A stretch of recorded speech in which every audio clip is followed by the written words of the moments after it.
Hello, everybody.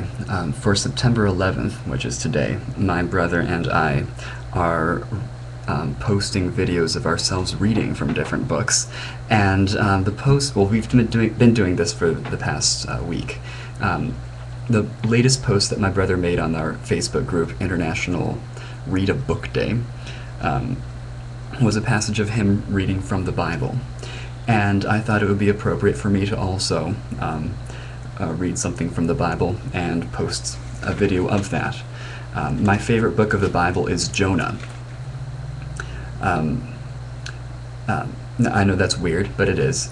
And it's the second half of Jonah. Most people are familiar with Jonah chapters 1 and 2, which is Jonah getting swallowed by the fish and getting puked up onto a beach 3 days later. But I really like the second half of Jonah, and very few people actually talk about that. So that's what I'm going to read. And dear viewers, you are invited to also share your. It doesn't have to be a passage of the Bible, it doesn't have to be a passage of the Quran, whatever book. Go ahead and share that with us if you feel so inclined. But yeah, here goes. Now the word of the Lord came to Jonah the second time, saying, Arise, go to Nineveh, that great city, and preach to it the message that I tell you. So Jonah arose and went to Nineveh, according to the word of the Lord. Now Nineveh was an exceedingly great city, a 3-day journey in extent. And Jonah began to enter the city on the first day's walk. Then he cried out and said, Yet 40 days, and Nineveh shall be overthrown.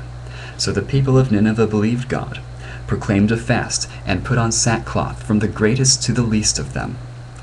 Then word came to the king of Nineveh, and he arose from his throne, and laid aside his robe, covering himself with sackcloth, and sat in ashes. And he caused it to be proclaimed and published throughout Nineveh by the decree of the king and his nobles, saying, Let neither man nor beast, herd nor flock taste anything. Do not let them eat or drink water. But let man and beast be covered with sackcloth, and cry mightily to God. Yes, let every one turn from his evil way and from the violence that is in his hands.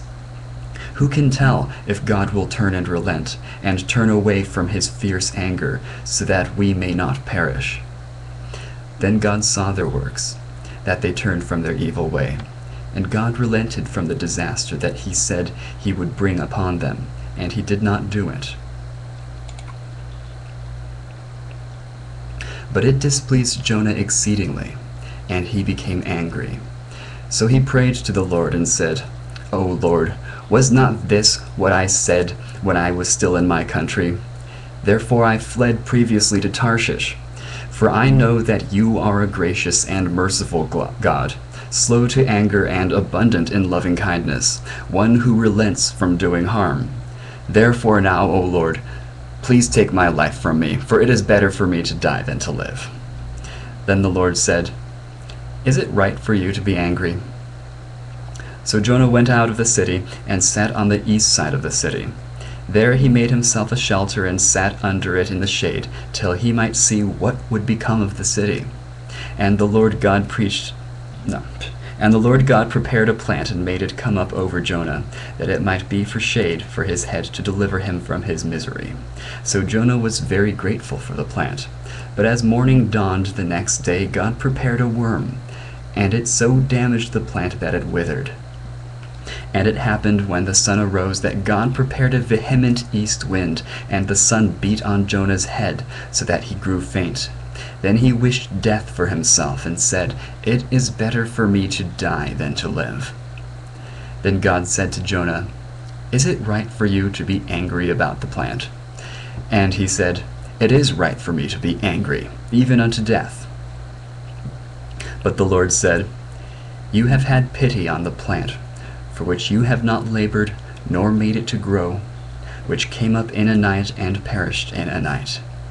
And should I not pity Nineveh, that great city, in which are more than 120,000 persons who cannot discern between their right hand and their left, and much livestock?